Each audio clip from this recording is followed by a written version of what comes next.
Welcome to Rges Algebra 1. This is Lesson 27B. I trust you're having a wonderful week so far, and I would encourage you, of course, to be praying for everybody, especially those in authority and our governmental leaders as they make difficult decisions during this time. We trust, however, that the Lord is our refuge and our strength. It says, "Be to me a rock of refuge, to which I may continually come." I love this passage in Psalm 71:3 because not only does it encourage us to regard him as our rock, our steady place, the one that will not be shaken, but also the place to whom we run, the refuge, the shelter. But most particularly, I love the exhortation of this second part, to which I may continually come. This is an invitation from the Lord. When you are in, or those around you, or those around the world, when you have a sense of need, you may continually, he exhorts you to run to him daily, all day long. Run to him whenever your heart gets fretful or afraid, whenever you are concerned about others, about anything. We are invited to take our strength in him. So, having said that, what I'd like to do is review the basic concepts of 11.1 and 11.2, review a few key problems from 11.3 and 11.4, which you, of course, did go ahead and correct from the back of your book. Remember again that if you have any questions, if you continue to be confused, even after I've explained the ideas, rather than stopping, we might not be together for several weeks, rather than stopping your learning curve, make sure you text me.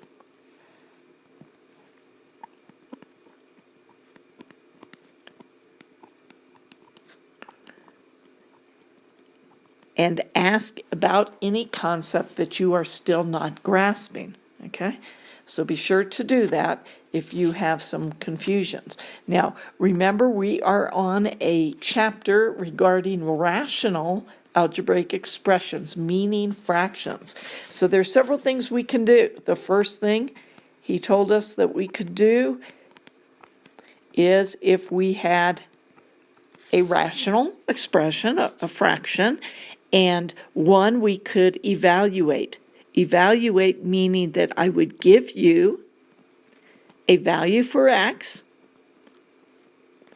and I would plug it in both places, and that would be -3 minus 5 or -8 over -3 plus 4 is 1. Simplify, and your answer is -8. So we have been you did that in section 1, and you had plenty of practice in that. Now, sometimes I could say, rather than evaluate if x equals, I could say find x. So there's two kinds of problems. Find x if the expression equals. So there's two kinds of ideas.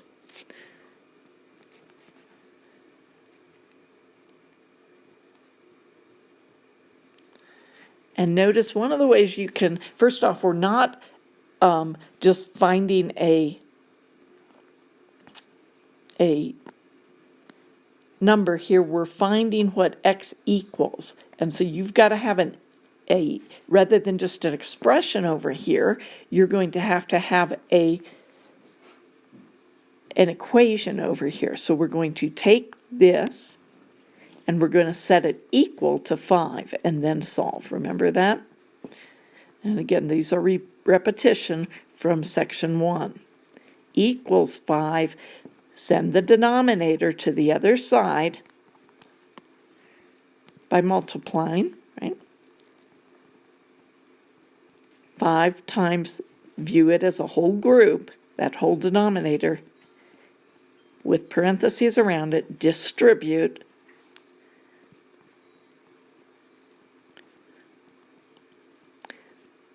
Put your x's to the left, 1x minus 5x is minus 4x. I could do this in one line or two. I'll choose to do it in two. Put your number to the right, adding, divide,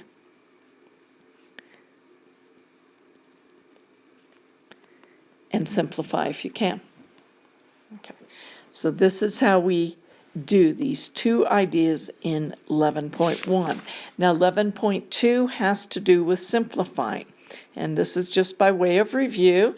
If we had something like a monomial, one term over another term, we have looked at this quite a bit already. We want to look at the number part, simplify those. They can both be divided by 6, so we'll be left with, actually they could both be divided by,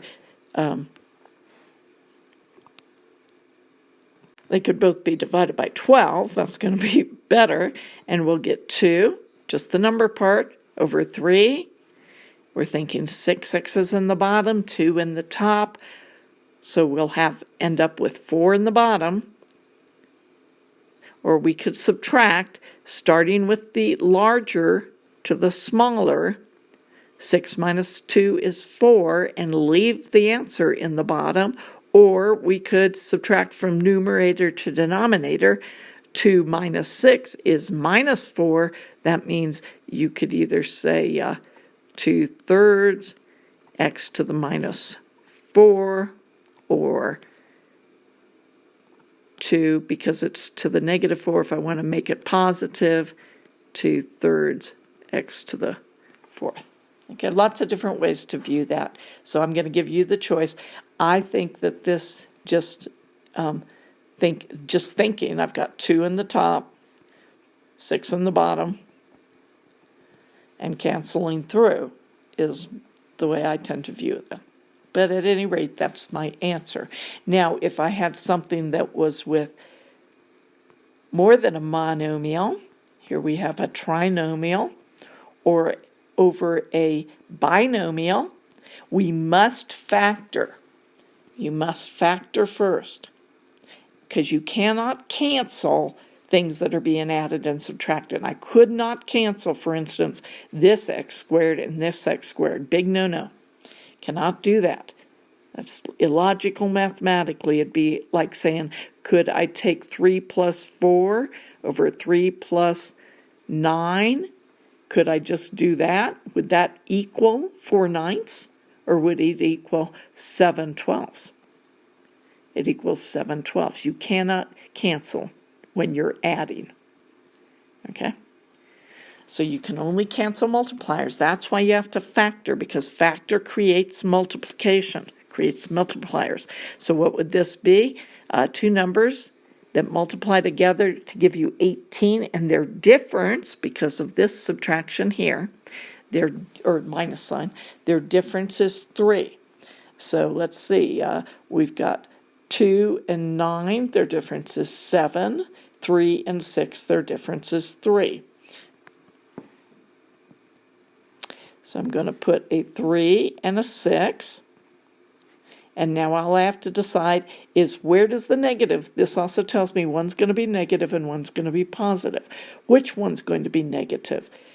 This tells me the larger one. So from between 6 and 3, the larger is 6. So the 6 will be negative and the 3 will be positive. How do I know I did it right?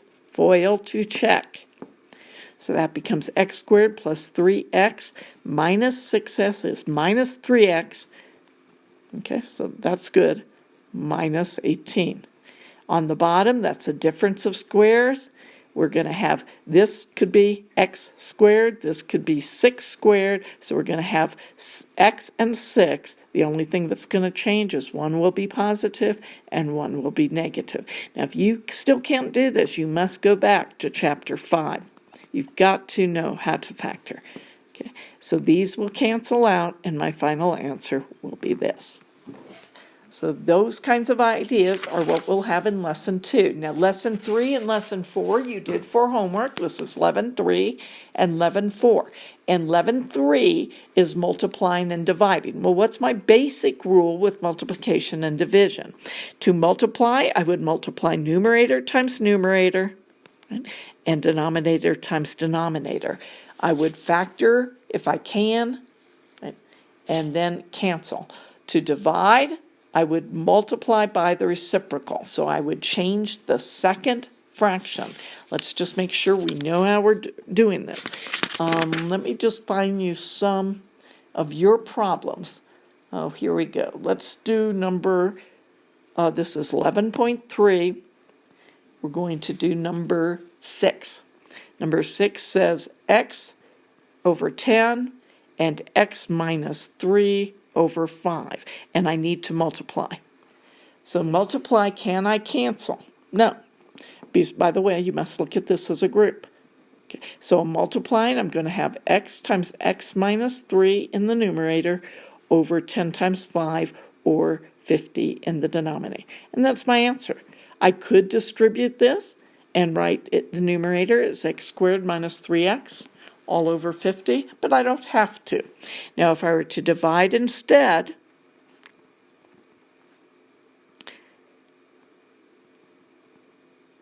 again, look at that as a group.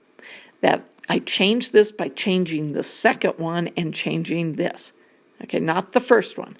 Copy the first one just as you see it, times, do the reciprocal. This has to be viewed as a group. So I cannot cancel those x's. 5 goes into 10 2 times, and my answer becomes x over 2 times x minus 3. Again, a perfectly good answer just like that, or you may distribute the denominator.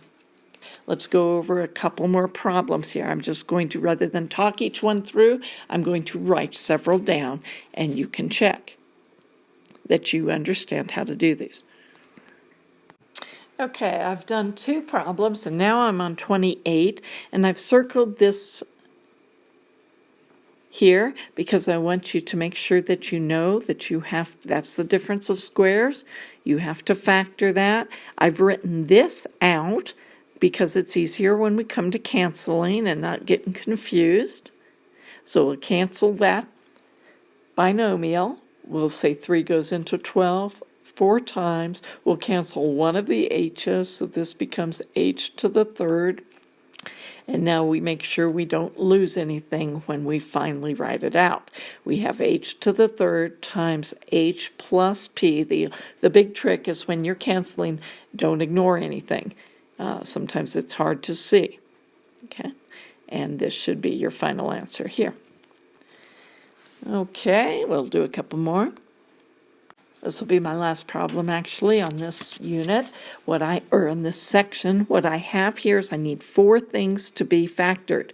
My numerator here, this is going to have a difference of 4 with 2 numbers multiplied to give me 45. So that would be 5 and 9 have a difference of 4.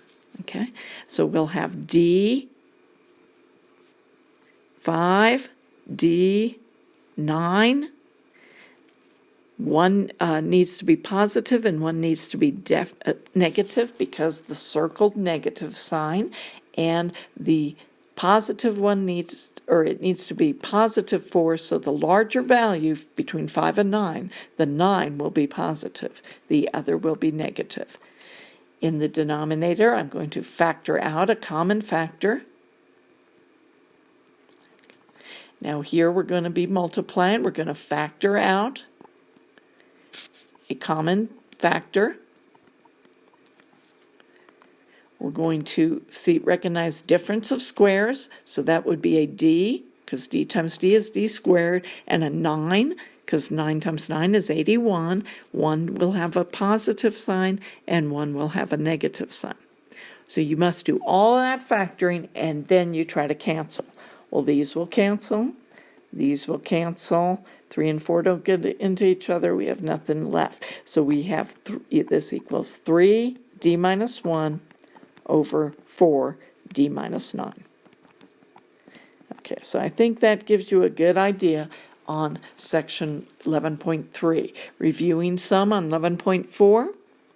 If we're asked to find the least common multiple, we'll factor out our 6, which is 2 times 3. We'll factor out our 15, which is 3 times 5.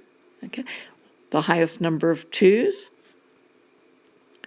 would be 1. The highest number, in other words, the highest exponent, or the highest number of 2's being multiplied, the highest number of 3's being multiplied in any one factor is 3 to the 1. Okay, there's 1 there and 1 there. So the highest number in any one group would be 1, and the highest number of 5's. So 6 times 5 is 30. Okay, so that would be my number part. What's the greatest number of p's we have in any one? So we're not adding these together. We're just looking for the greatest number in any one, and that would be p squared. The greatest number of c's in any one would be c squared, and this is my least common multiple. Let's look at another. The greatest number of p plus f's in any one would be 1. Actually, I'm going to just go start with the p's. Greatest number of p's in any one would be p cubed. So you're taking the largest exponent. You're comparing your f's. You've got an f to the first and an f to the fourth. The largest exponent is, well, that's supposed to be an f, sorry. F to the fourth. You're taking this binomial. The largest exponent is to the 1. So this is my least common multiple. Let's look at a couple others. Little tricky here. This, I can write this as something squared, 2a squared. This is something squared, so this is the difference of squares. I would factor this as 2a plus 3 and 2a minus 3. This, I have a common factor of 3, so I'd factor that out. I'm going to be left with 2a squared minus 3. This does not factor. Okay, that is different from that, right? Okay. Oops, I'm sorry. I apologize for that. Let's do that again. I really want to factor out a 3a. 3a there, because I copied this wrong. That should be that. Okay, so now I factor out a 3a, and I'm going to be left with 2a minus 3. Now, when I go to do my least common multiple, I have no other 3a, so I'll just write that in front. I have no other 2a plus 3, so I'll write that. And I have 1 2a minus 3 in the bottom and 1 2a minus 3 in the top, so I only need 1 here. Remember, it's the largest exponent, the largest number of the same thing being multiplied in any one factor. Okay. All right. I think that's probably enough to get you going. If you need more explanation on that, please make sure you do text me so that I can explain it in more detail.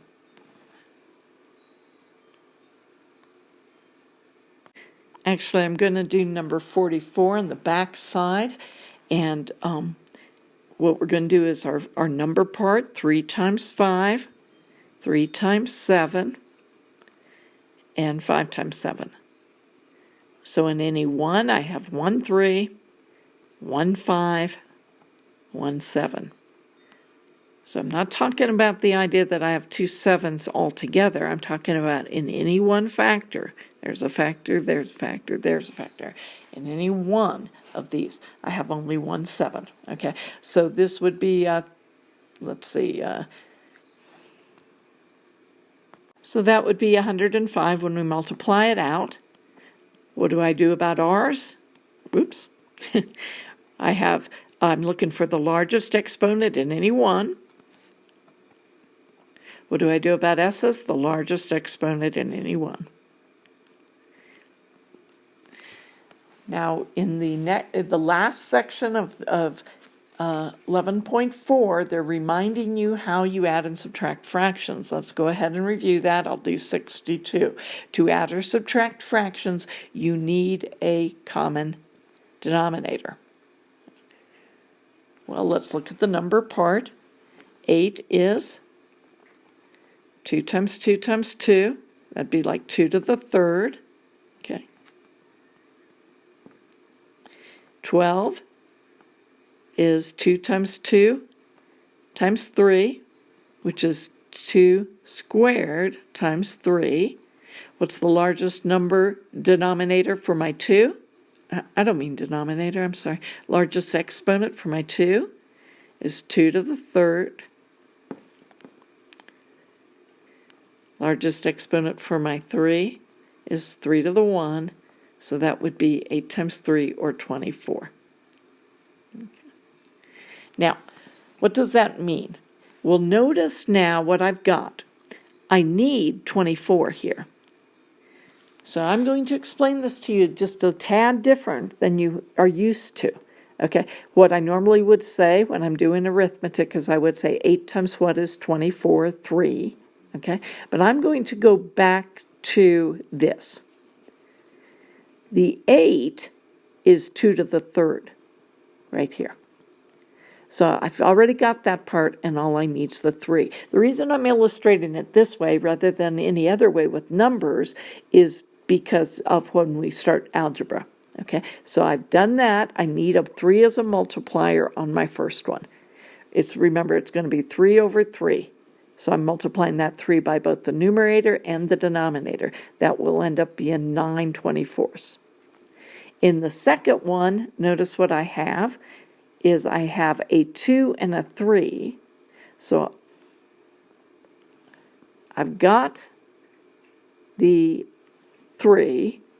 I've got one of the 2's, so I still need 2 squared. That's 4. So 4 times 4, 4 over 4, or 4 times both the numerator and the denominator, will be on my second term. So minus 5 times 4 is 20. Right? 12 times... Why did I do that? Hang on a second. Okay, that's why I did it, because I couldn't read that that's 2 there. So if I have 2 already, I only need one more.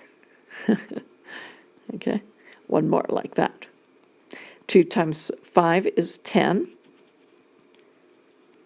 and 2 times 12 is 24. Now I have a common denominator, which is what you must have in order to add or subtract fractions. 9 minus 10 is negative 1 over 24, and that's how we do it. Okay? So it doesn't always take up that much room if I'm not explaining it so carefully. Now, then for lesson